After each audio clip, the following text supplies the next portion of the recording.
Mhm. Good morning, dear colleagues, and welcome to online seminar, History of the Fascism Movement in Asia and the Present. The event is organized by the Center for Geostrategic Studies from Serbia, the Institute for European Studies Latvia, and the Izborsk Club from Russia. The purpose of the seminar is to comprehend the history of fascism in the beginning of the 20th century in Japan and other Asian countries, in the light of the formation of a new multipolar world, to identify threats to the revival of this phenomenon. At the end of last year, the Center for Geostrategic Studies, with the support of internet publication IMHOCLUB.EU, organized a large conference, Problems of the Revival of Fascism in Europe in 21st Century and the Possibilities of Overcoming It. The conference was held in online format and was attended by 37 scientists, published figures from 23 countries of the world. The resurgence of the fascism is more than current today, and that is why we will continue to analyze this problem. We know from historical experience that economic crisis and technological changes are two factors that lead to great turbulence and potential large-scale conflicts. In the era of the existence of nuclear weapon of great destructive power, the tendency of two conflicts is extremely dangerous. And that is why we need more than ever peace initiatives and conflict de-escalation strategy and the activation of society in order to perceive and prevent potential conflicts. So first we will listen our speakers, Mr. Alexander Gaponenko, and then the others, and we will have a discussion at the end. So Mr. Gaponenko, please, you have the floor. Thank you. The theme of my report is the lesson of the history of Asian fascism and modernity. The world is beginning reformed from unipolar to multipolar. This leads to the emergence of acute military conflict in the world and, which came as a surprise to many, the revival of fascism. In this regard, a rethinking of many historical phenomena is required, including the process of fascization of the countries of Asia. Fascism, which we know from the history of Europe, is a social phenomenon which is characterized by the establishment by one ethnic group of domination over other ethnic group in order to derive economic exploitation and social discrimination benefits from this. To build such a hybrid society formation, the ruling class of the dominant ethnic group shared part of the economic and social benefits received with the mass of their fellow tribesmen. Bribing the masses made it easier for the ruling class of the dominant ethnic group to establish a regime of total control over the behavior of the mass and initiate them against foreigners. Foreigners were enslaved, those who resisted were destroyed.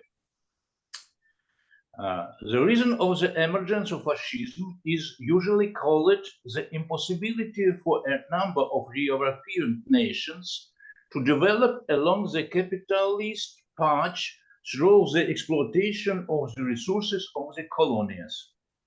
Such nations indeed were Germans, Austrians, Hungarians, Bulgarians. More successful competitors, the British, French, Dutch, Americans, defeated them during the First World War, forced them to pay indemnities, annexed part of the territories, took away the colonies. The problem was exacerbated by the presence of a strong left movement in these nations and by the fact that capital, land, and important social posts were in the hands not of the titular bourgeoisie, but in the Jewish. The injured nations carried out fascist mobilization and began to take resources from the Jewish and other ethnic minorities living in their countries. It was internal colonization. Then they began to conquer, enslave, and exploit other European nations. Poles, Serbs, Greeks, French, Dutch, Belgians, Russian, or Soviet ones. Italy, which was among the winners of the First World War, captured a piece of the Austria-Hungary in the result of it, and then made territorial acquisitions at the expense of Turkey, did not fit into the explanation scheme. In the 1920s, the Italian ruling elites were the first in Europe to carry out a fascist mobilization of the society. The Italian nation was practically mono-ethnic. The left movement did not pose a serious threat.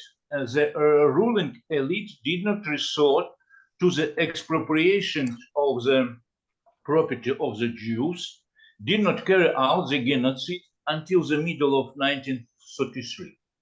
Fascism was required by the Italian ruling elites only in order to carry out colonial conquests. In Ethiopia, Eritrea, Somalia, they waged a colonial war with extremely cruel methods. Then the Italian colonized Yugoslavia, Greece, and attempted to colonize the USA. In Asia, events unfolded as follows. Japanese Empire seized Taiwan and Korea at the beginning of the 20th century and turned them into colonies.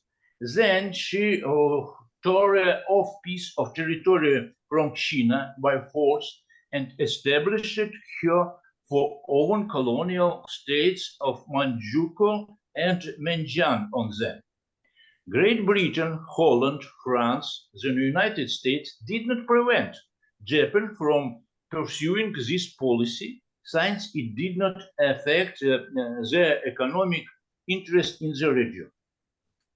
In 1938, Japan launched a full-scale war against China with the aim of seizing the territory that remained under its control and establishing new colonial states on it.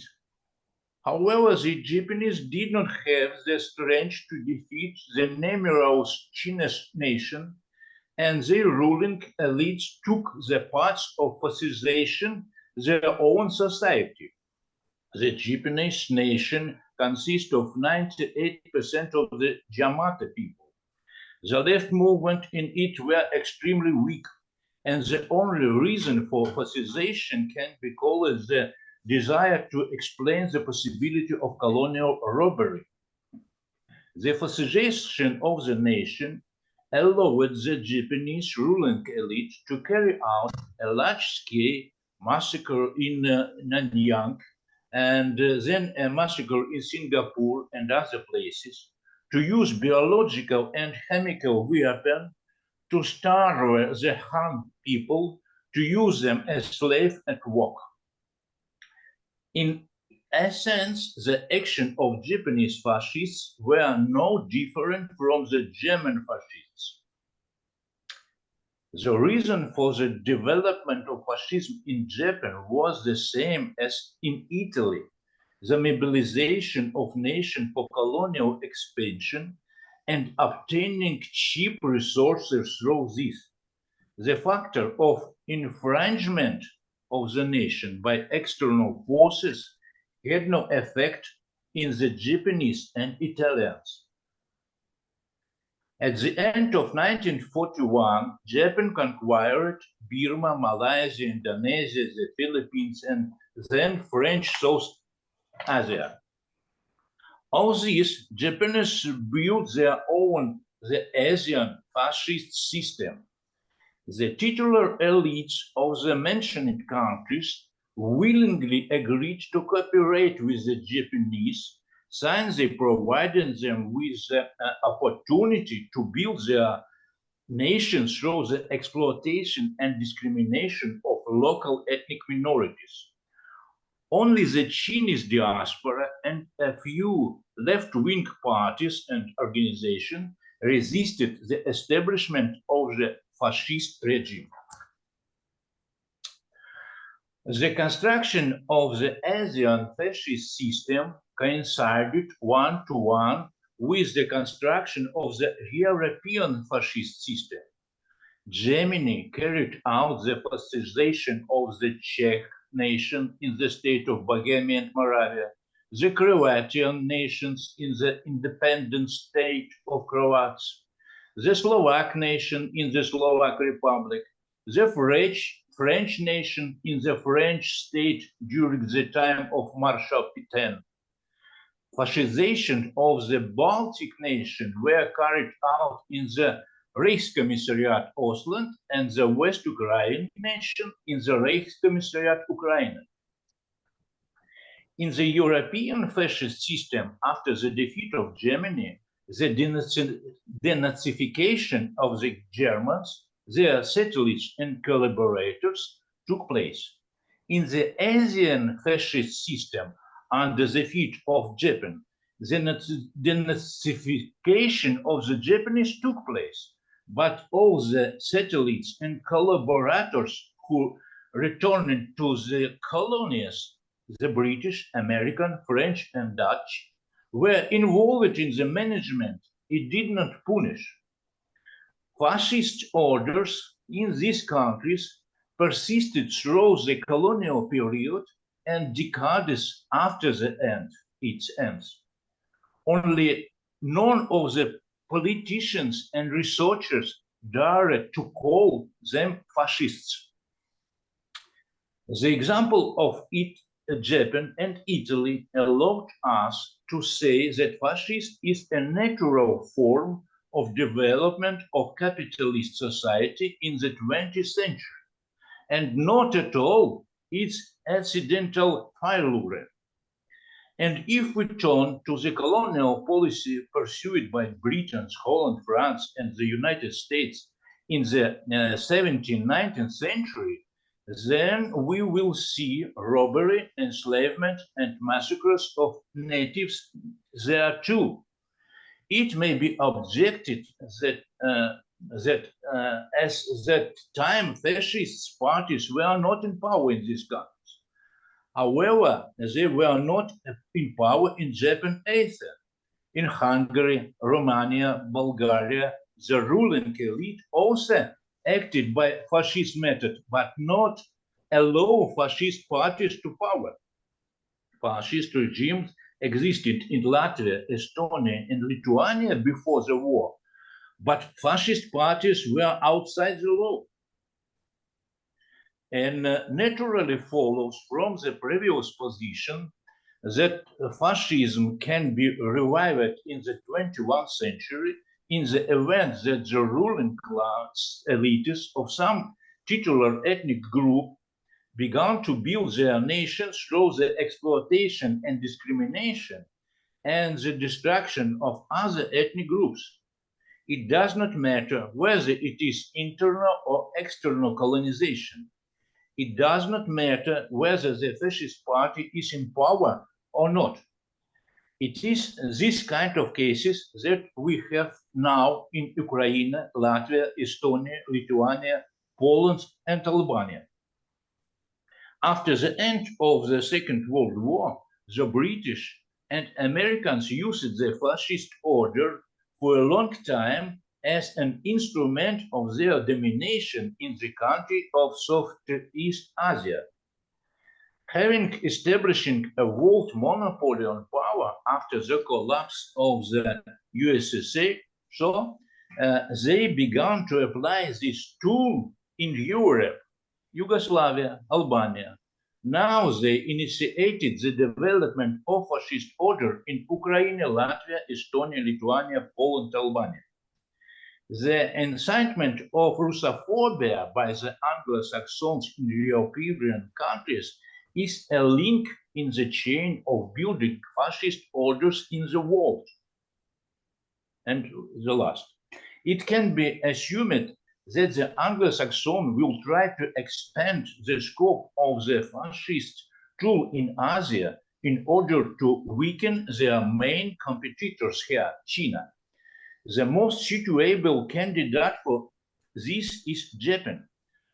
For the fascization of Japan society, it is enough to remove the restriction that the Americans once imposed of its ruling elite. Within the Japan society, all the prerequisites for pursuing a policy of exploitation, discrimination, and extermination of foreigners have been preserved. It's all. Thank you very much, Professor Gaponenko. We will continue now with Mr. Vitaly Averyanov from Izborsk Club from Russia. Are you with us, Mr. Vitaly? Yes, you have the floor. Приветствую вас, дорогие коллеги. Greetings, dear colleagues. First of all, I would like to say that the new work of our colleagues Gaponenko and Rodin on Asian fascism is very valuable, filled with rich factual material. It is especially interesting because it attempts a neo-Marxist interpretation of Asian development in the 20th century. At the same time, from the point of view of many Marxists, for example, Georgy Plekhanov, the East did not fit into the historical doctrine of Marx. The concept of the Asian mode of production did not work. This gave rise to a whole discussion in Soviet historical science and many different interpretations of this problem in a neo-Marxist way. This makes the work of Gaponenko and Rodin especially interesting. We meet extremely valuable and relevant observations in the light of Ukrainian events and Ukrainian neo-fascism in the chapter on Thailand, Siam, which shows that historically there were dictatorship regimes of brown elites that were no longer integrated into the Japanese, but the American system of dependence. An interesting conclusion of Gaponenko and his colleagues is that in the event of a military conflict between the United States and China, the Japanese and many of the titular Asian peoples will again choose the fascist project of building their nation.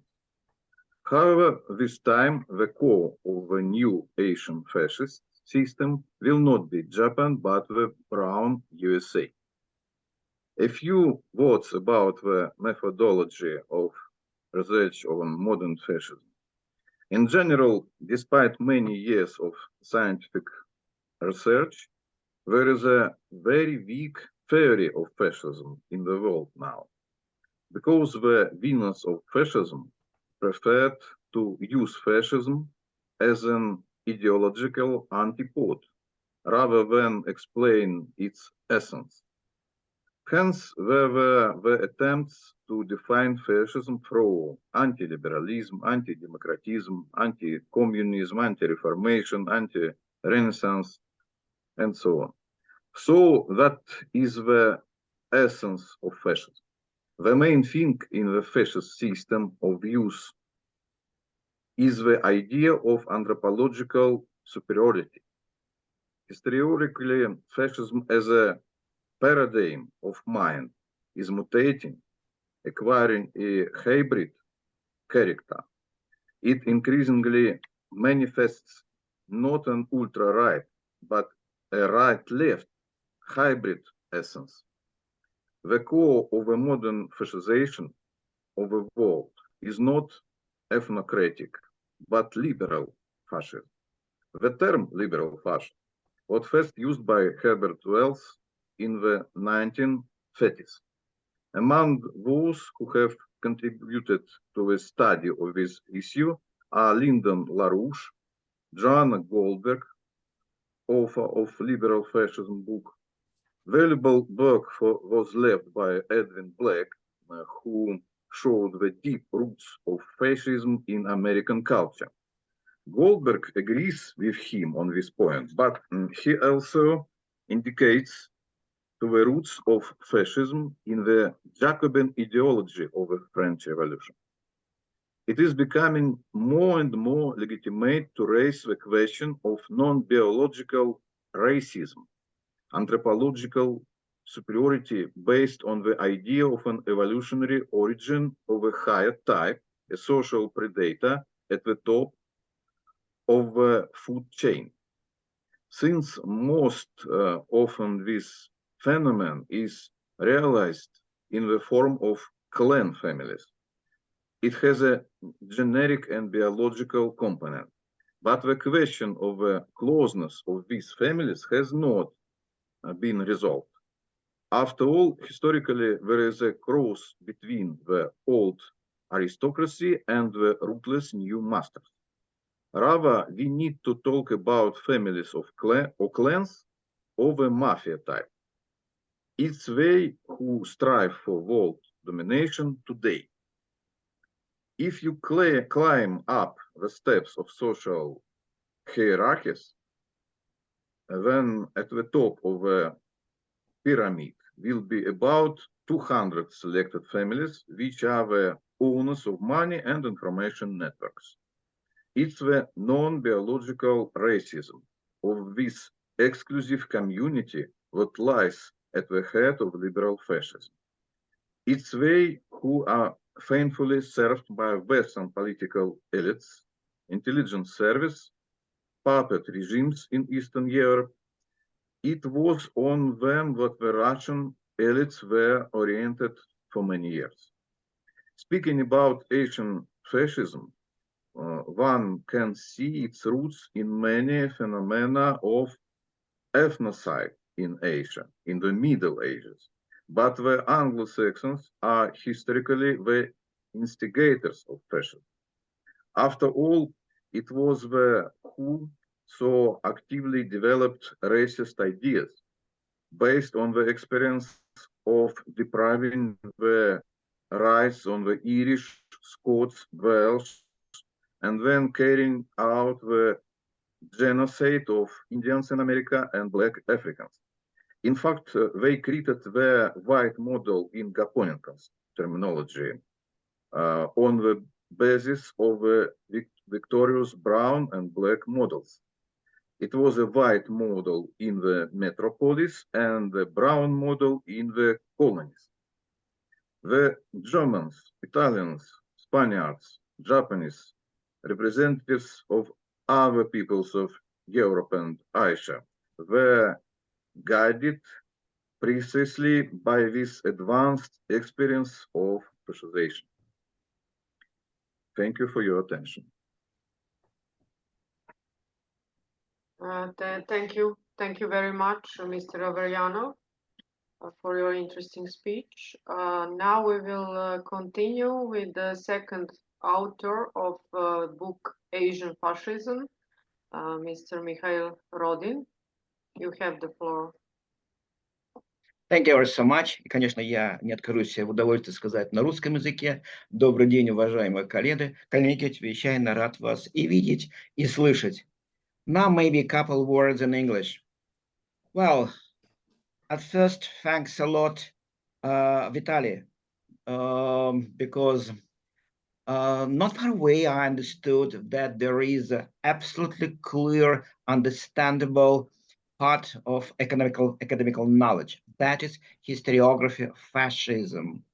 I collected and I understood that in Russia, historical understandings and historiography of fascism is physically exist. The same we may compare with the same schools, United States and Japan. So the historiography of fascism, which have absolutely understandable and clear expressed visions of methodology simply exist. And this is the completely new object of inquiry. As for us, I saw that Asian fascism as a book physically traveling across the regions. I saw it in Moscow and St. Petersburg, and a couple of the exemplars just appears in Riga in Latvia, and hope that all of you also have the same books in order maybe to read these manuscripts.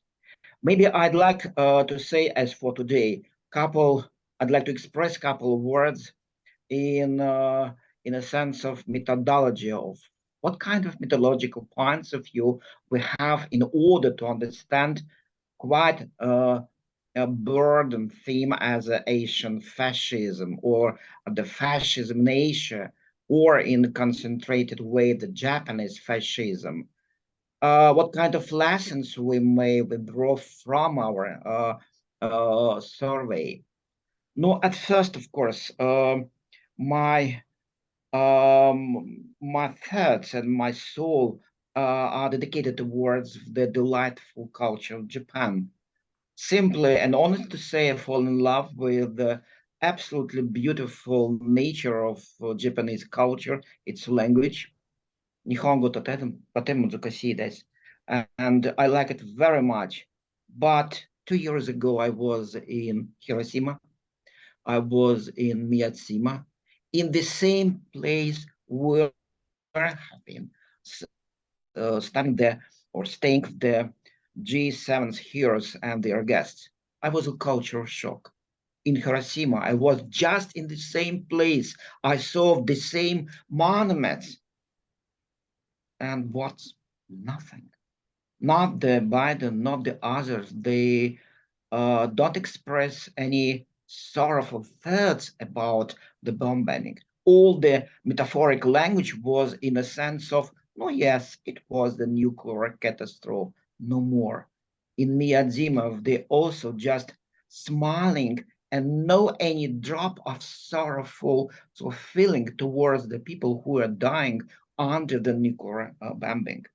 As for Japan, it may be one of the academical object of investigation that Japan, which have had the experience of nuclear bombing, also just insist of necessity of using nuclear weapons outside Japan. No, maybe it was in Russia, maybe it was Ukraine, but of the objectiveness of the using of nuclear bomb. This is one of the dreadful things for today. Right now, I'd like to maybe put forward some of my judgment about the methodological thoughts and lessons. What kind of lessons itself may be interesting for all of us? First, of course, the first lesson is that of the emerging of very independent development of Asian fascism strongly requires a more comprehensive and strong methodological approach. And that is much more true because in the comparative politics, in development of comparative methodology, there were, till now, they're absent of the clear methodology how to compare nations. Even though the comparative politics and comparative analysis of political regimes exist on each universities, as in the United States, as in European countries, as in Russia itself, but till now we may face only collection of the nations or regimes, no any drop of comparable so-called product. So that we need, and we are trying, of course, with Alexander to jump out of the big anxiety of the simplification of reality. and not using the so-called direct analog with the same experience and regimes and in European countries. Quite understandable that phenomenon of fascism itself is, or ever maybe, analyzes in ethnocentric point of view. So that what we have in reality, we have the European so-called institutions or structures or political regimes which were linked with fascism. We have a lot of materials on fascism political parties. We definitely have their own quite interesting stories and so on. We have very interesting materials for fascist movements and state entities. That is much more true that we have a lot of literature on Hitler regimes in Germany or Mussolini in Italy and so on.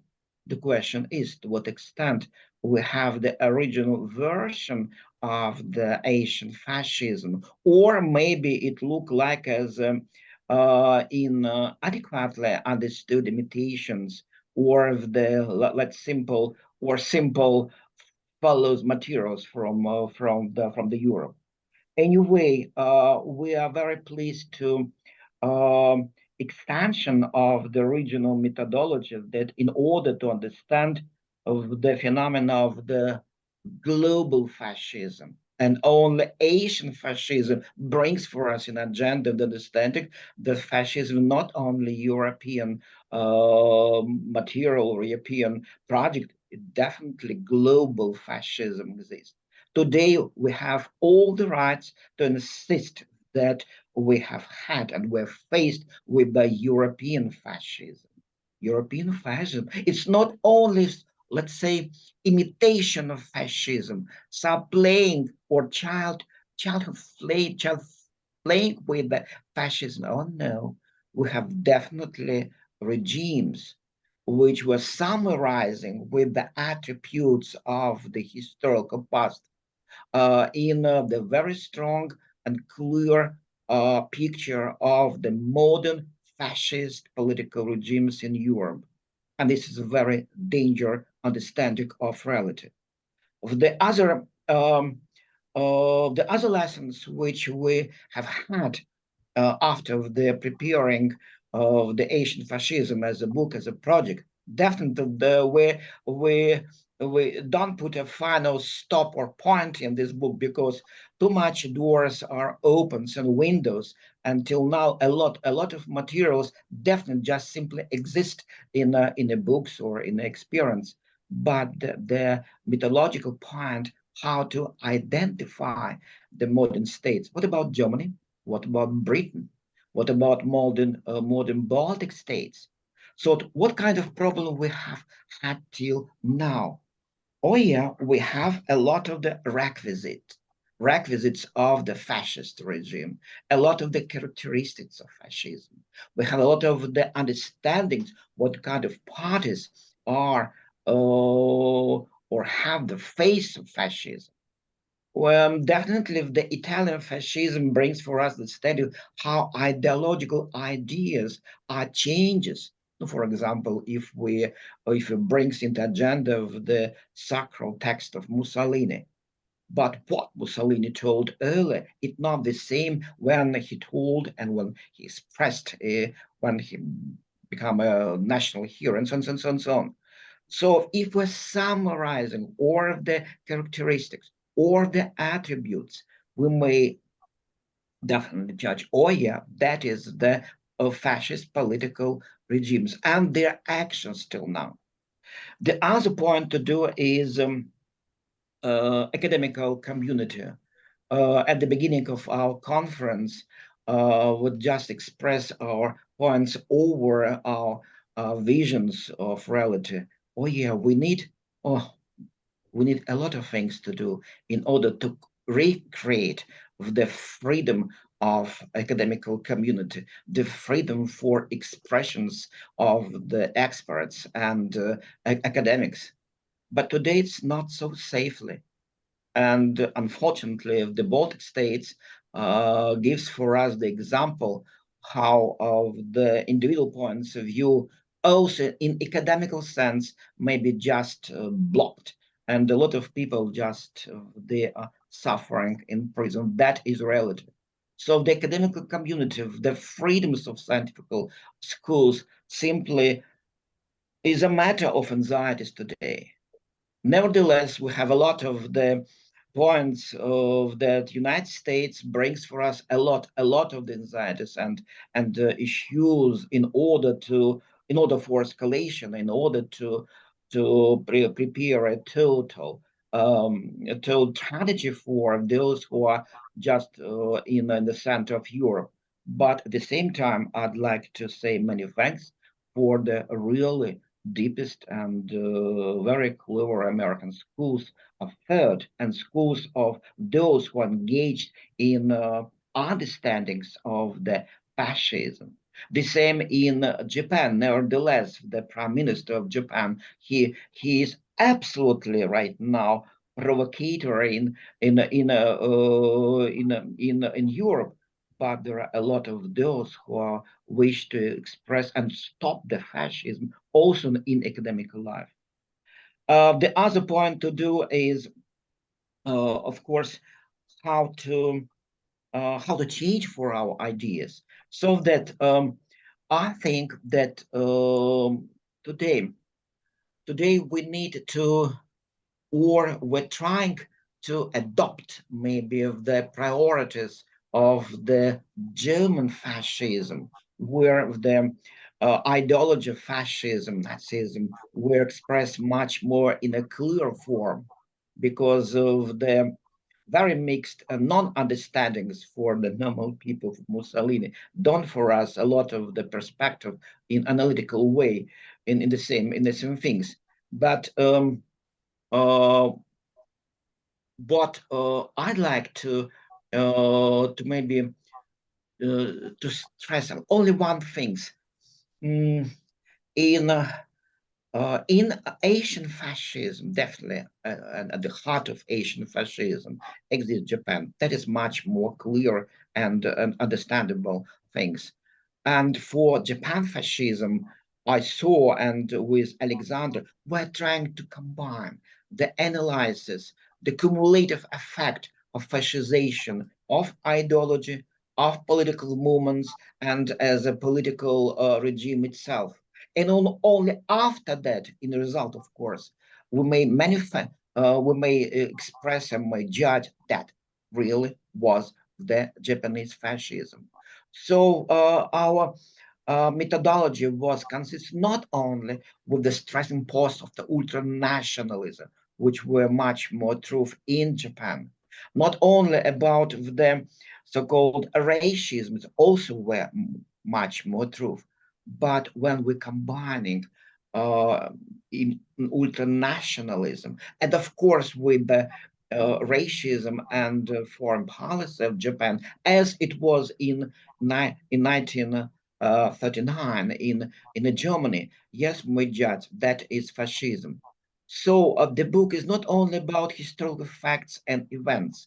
The maybe one of the main findings and lessons itself is that anxieties and the tragedies must be happened if the process will goes on, or as it was in 1939 in Germany and in Japan nation and in common. And today we may insist that all this experience and maybe sense of the 1939 and just before the Great War in Russia, they just exist in the modern Europe. And this seems to me one of our main tasks: how to stop the war and how to insist that all the steps which will following over of the events in Ukraine will be definitely finalizing in the final stop, so-called our mankind. So once again, this is the book not only about historical facts and events. This is book is invitation how to think about the very dangerous moments in our everyday life, in our modern life, in Ukraine as well as in Europe, in order to understand that it may be the final step or final stop of the mankind. So that once again, we're very glad with Alexandra that the book was the material for thinking and for readings. Thanks a lot. Thanks a lot for your listening. Thank you very much, Mr. Rodin. I wanted to mention, yes, since that you mentioned Hiroshima, now there is an exhibition about Hiroshima in Japan, since there is a G7 meeting. And what is interesting, they didn't write or mention and talk at all at this exhibition who bombed the Japan, who bombed the Hiroshima and Nagasaki. So right. I forgot, well, only one word. When I staying in Hiroshima, it was not only 100 but thousands and thousands schoolboys and schoolgirls from Japan. I spoke with them, and no one, because I spoke to a lot of them, no one understood, and that is reality. Who was bombing? This is, yes, it was a tragedy. It was a museum, very tragical pictures in that museum. But problem is, what about historical memory? Maybe it's one of our lessons in this book, how it's easy to manipulate with the fact about destroying the historical memory, as right now in Japan, as right now you see in our Europe. thank you very much. We will continue now with Mr. Aynur Kurmanov from Kazakhstan. He is the leader of socialist movement from Kazakhstan, and his presentation will be in Russian language. Пожалуйста. Да, спасибо, Драгон. Я прошу прощения, уважаемые друзья, товарищи. Не совсем понял, когда распространялось объявление о том, что обязательно выступить необходимо на английском языке, потому что второй язык вроде бы там был написано, что можно будет выступать и на русском. Поэтому, собственно говоря, в большей степени я хотел послушать презентацию книги. Я ее с интересом сейчас читаю. В целом очень позитивное впечатление об этой книге. И действительно, можно сказать, с этим абсолютно я согласен с авторами данной работы о том, что фашизм – это интернациональное, так скажем, международное явление, но не характерно не только для Европы или там западных стран, но и, естественно, для Азии, Африки и других континентов.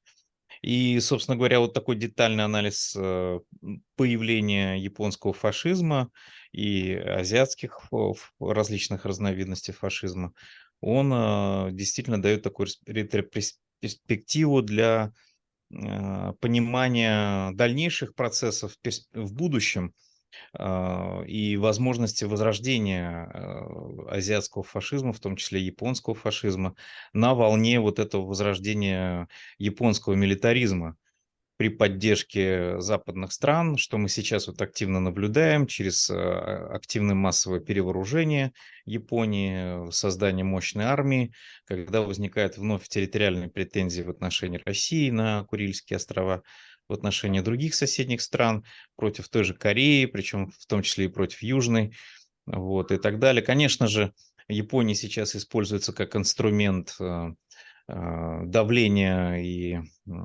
попытки изолировать Китай, вот, и, так сказать, один из орудий в борьбе против Северной Кореи, естественно, Российской Федерации, но никто не может исключить, что по мере роста возрождения мощи японского милитаризма и империализма как бы вновь на знамена не будет подняты реваншистские флаги, и непосредственно фашистской идеологии, фашистские партии вновь смогут, так сказать, прийти к власти и, так сказать, захватить власть в самой Японии. соответственно, с соответствующими далеко идущими планами экспансии против соседних стран. Это касается, конечно, не только Японии. Вот похожие явления могут иметь место и в других странах Юго-Восточной Азии. Вот, и это очень такой важный анализ, вклад, я думаю, в оценку фашизма как явления. Вот, поэтому действительно, возможно, какие-то узкие оценки фашизма, которые имели место ранее, они должны уступить такому серьезному объективному историческому анализу, что, я думаю, проделано в этой книге. Но также я хочу отметить, что действительно опасность, угроза фашизации государства, политических устройств наблюдается и на постсоветском пространстве в связи с тем, что так сказать, на вооружение принята как бы концепция строительства моноэтнических государств, в частности, в том числе и в Центральной Азии. Вот. И, безусловно, выстраивание вот этой идеологии государственной, оно, безусловно, приводит к тому, что многие, так сказать, элементы идеологии опираются на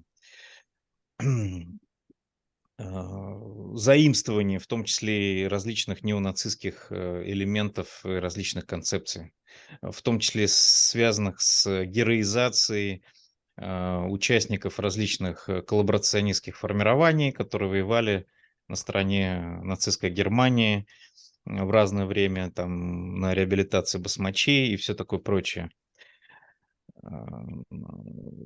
И спекулирование на этноцентризме, безусловно, ведет к тому, что фашизм, он, безусловно, может как бы стать серьезным массовым движением, в том числе и как бы в той же самой в Центральной Азии, в Казахстане. Но здесь можно сказать, что в процессе здесь происходит в большей степени не под влиянием, конечно, Японии там, или истории, связанной с милитаризмом на азиатском континенте, а здесь, конечно, многие процессы происходят под влиянием Украины, поэтому можно сказать, что это такая, как вам сказать, калька, украинизация, которая активно используется. Ну, как мы уже до этого говорили, фашизм, он интернационален, это международное явление, и поэтому в целом процессы, они одинаковые, что, как говорится, в Европе, что на Украине, что в Центральной Азии, что на азиатском континенте, я имею в виду, в той же Японии, в Южной Азии и так далее. Природа его фактически одинакова, и поэтому борьба против фашизма, против этой идеологии, против фашизации государства, против усиления ультраправых, ультранационалистических движений, это главная задача, и поэтому пропагандирование активное подобных произведений, подобных работ, это очень важное направление, с моей точки зрения, для того, чтобы, ну, особенно новое поколение молодежи могла получить сведения, информацию из этих новых источников. Вот, поэтому я считаю, что да, это обогащение нашего понимания фашизма как явления. Вот. И здесь дан серьезный такой методологический анализ, и поэтому продвижение данной книги я считаю очень положительным и важным фактором вот в антифашистской деятельности, в антифашистской борьбе, которая должна быть использована различными организациями, партиями, движениями во многих странах мира. Спасибо. Спасибо большое, уважаемый Айнур. We will continue now with our colleague from Russia, Izborsk Club, Mr. Komogortsev. So please, you have the floor. Добрый день, уважаемые коллеги. Good afternoon. Today I would like to draw your attention to the fundamental closeness of the National Socialist, Fascist and Neo-Fascist ideology with some right-wing radical Gnostic mystic religious concepts. Gnostic traces about the evil demiurge who perverted the true and manifested universe and evolved the entire material world in evil are most frankly reproduced in the ideology of occult fascism. Similar traces are consistently broadcast in numerous works of one of the most prominent ideologists of esoteric Hitlerism, a former Chilean diplomat, traveler, journalist, and writer Miguel Serrano. The core of the Nazi ideology was quite consistent with the basic principle of Gnosticism.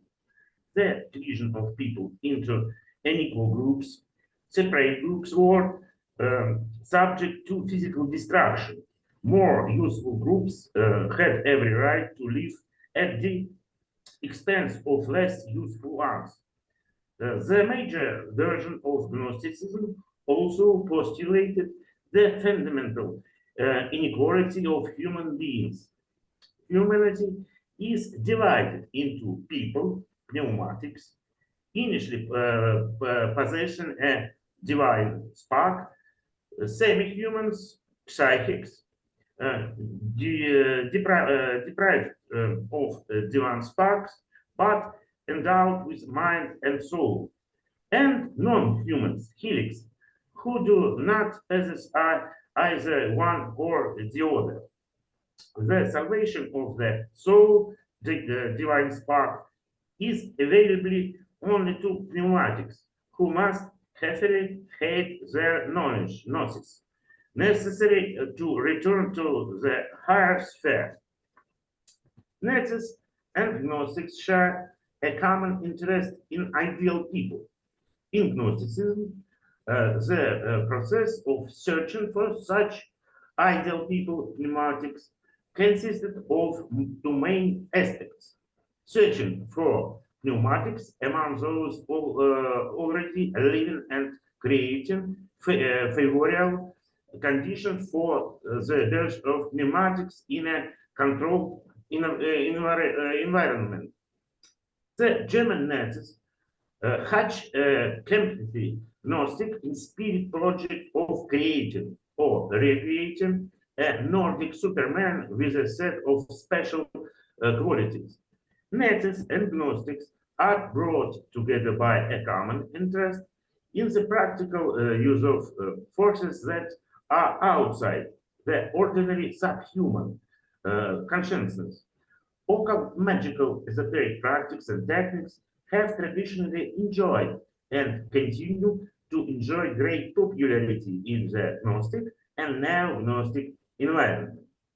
The keen interest of Nazis in a wide range of disciplines of the same order led to the institutionalization of the body of the so-called frontier science within the framework of Ananeba Institute. It is known that the Ananeba showed the closest attention to the religious and cultural heritage of the countries of the Asia-Pacific region: India, Tibet, China, Mongolia. Unfortunately, there is practically no reliable information about the influence of specific Asian Gnostic esoteric patterns and the internal ideology of the Third Reich. However, without a deep and comprehensive study of these aspects, we will not understand the inner nature of the Third Reich and the nature of the Fourth Reich that is being formed before our eyes. Thank you for your attention. Спасибо за внимание. Thank you very much. We have one more speaker, also from Izborsk Club from Russia, Mr. Alexander Eliseev. So, Mr. Alexander, are you with us? Может быть, плохая связь. I can see that he's online, but the video is switched off, so I don't know if he can У hear него us. плохая связь, у него очень плохая связь. К сожалению. Then we can continue, I think, with discussions. So Mr. Eliseev can also speak in this part of discussion. So I wanted to ask Mr. Mikhail Rodin to open this discussion. Thank you very so much. As a rule, I'm very pleased for your invitation in our discussion. Well, maybe a couple of my immediate reaction towards the Einar. Thanks a lot. Very provocative and very pleased words for us, as for me, as Alexander. What I'm thinking about the modern version of the fascism in Japan. Revanche or revanchism, yes, that is the much more clear fact for the Japanese agenda. Not only we are talking about Mishima Yukio and of the Japanese heroes and writers, writer and officer, and he is very popular figure in Japan, Mishima Yukio. He was prepared the suicide or the harakiri, but we have a lot of the same phenomena in Japan. So revanchism towards the fascist past, plus so-called ultra nationalism, and what is also extremely thinking, and this is one of the very strong point for Japan, that is the extension of the Japanese military operations outside of the Japan. We know about Afghanistan, we know about Syria, we know about the same phenomena or of the actions in Europe or in Yugoslavia and ex-Yugoslavia and Ukraine. So the military effect in international relations of Japan plus revanchism, fascist revanchism, definitely are the requisites of the fascist ideology and political regime. So what I think that we need much more concentrated not only on the just exotic philosophers, Nisidaki, Taro, and the others on our expeditions to Tibet, but the revanchism, which are step by step becoming the official agenda or official ideology or the modern Japan. As for revanchism, definitely the Kuril Islands that are of the matter of the great interest of Japan, and seems to me ever it will be attempt how to revive the nations of the past, so-called unclear political past, because definitely all these territories earlier they were into the Russian Empire. As for the four of the others, the third to me, definitely one of the tasks which appears in the agenda, we need to collect the expertise of the various facts and nudes and ideas of the fascism today, in order also to identify the modern nation state as a fascist state, because otherwise it will be very difficult to speak we and they. The other things, the other maybe issue that I'd also wish to share with you, it's much more true for the Baltic states. We have so-called коллективная вина or collective fault as a phenomena, which were shared simultaneously among the Lithuanians, Latvians, and Estonians as well. So collective fault became a real phenomenon, fascist phenomena for us. Also in the context of the military events in Ukraine and Yugoslavia. How to stop it? I don't know, because if we're using all the instrument that we definitely were specialists in there, how to use the other instrument, not only academical. I'm not so naive and seems to me others, but of the real products of the ideology and politics of the political fault. All the ethnic minorities and Russians in the Baltic states are the disappearing of the defending of the families, which definitely have the rights to receive the education or the culture and their nation language, and so on, so on, so on, so on. So all these factors as disappearing the freedom of voice, for example, the freedom of the academical communities, and the real threats for those who wish to express their words in order to stop the war. And that definitely is the requisites of fascism. Once again, the evaluations of the modern European nation state, evaluations in the terms of the fascism, definitely is a matter of our academical and political depth for the reality. So that many thanks for the thoughts of colleagues which also express their anxieties of the same things which I also tell for us. Many thanks for you.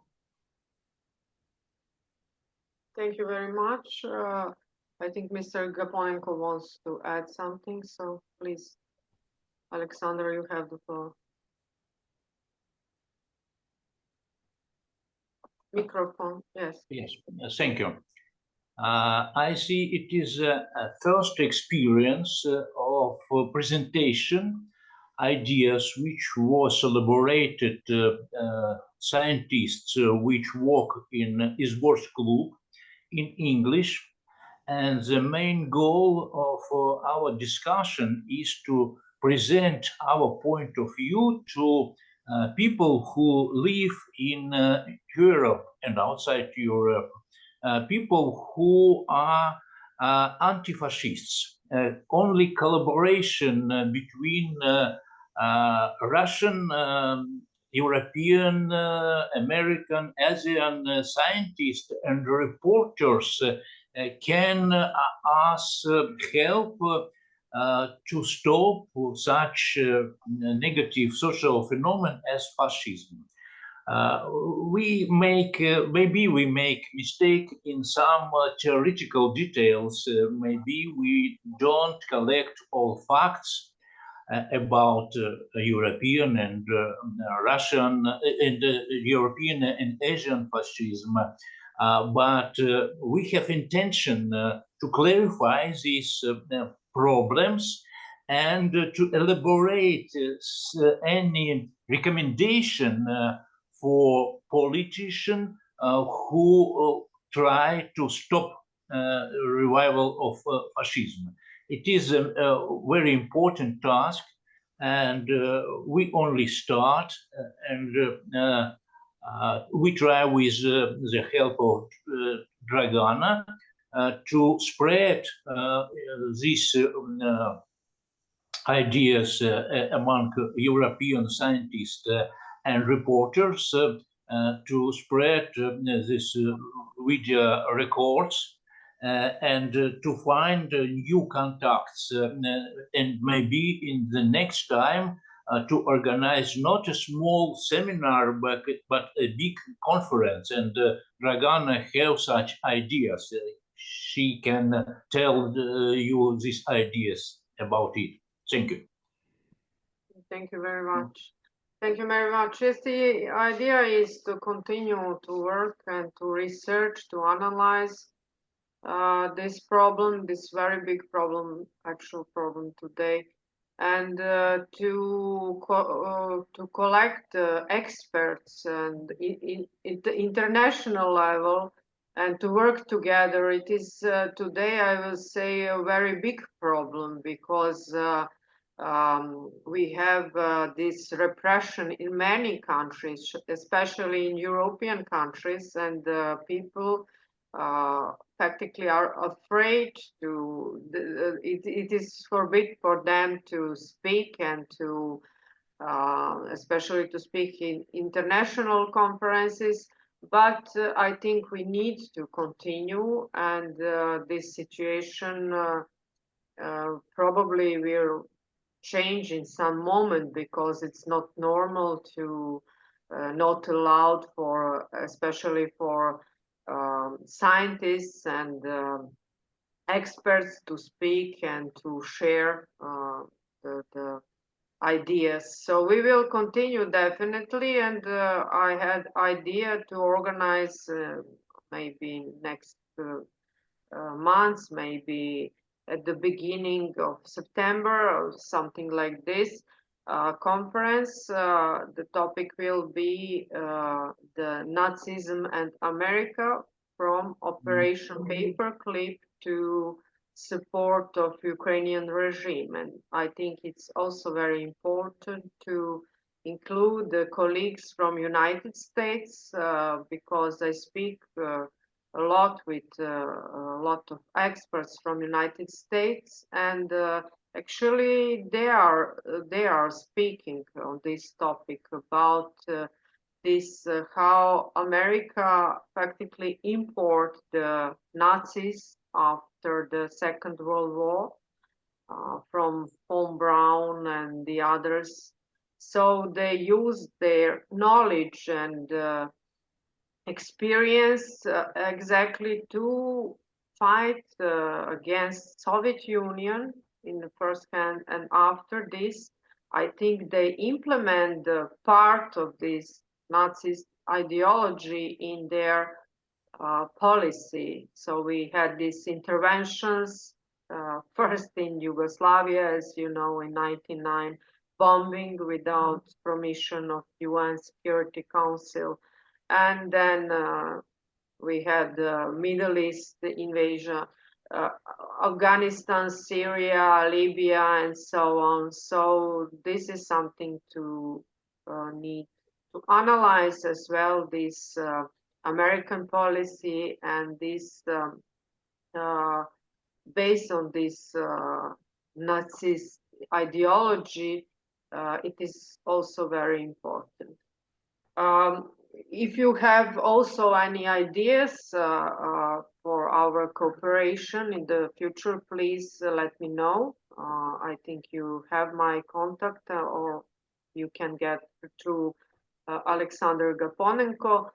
Please write me, and we can organize together also some conferences, meetings, seminars anytime, and we need to find out how to work and in the future, and how to break these walls between different countries, because this is one of the mechanisms of manipulation they use.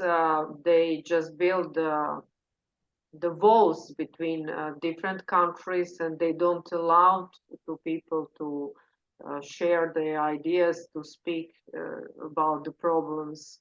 In the past, that was a very big problem, and now we have this new technology opportunities, so I think we need to use them.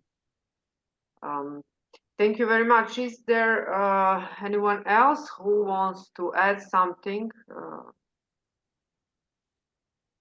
Yes, Mr. Mikhail. Only 2 words. Thanks a lot once again. I'd like also to tell that we defend the democratic value of freedom of academical community, so that the expected conference will be very, very valuable, and it's very necessary for the ongoing situation in the center of Europe. Thanks so very much. Thank you. Thank you very much. I don't see that anyone else want to add something, so we will finish today. We will publish this video and some short text about today's seminar at our website, Geostrategy. I will send to you, and please stay in touch and continue to work. And thank you very much once again to all participants, and especially Mr. Alexander Gaponenko and Mr. Mikhail Rodin, the authors of the book Asian Fascism. Thank you very much. Дорогая, спасибо. Наверное, запись закончите, и пару слов мы обменяемся на русском языке, потому что он родной для основной части участников нашего мероприятия.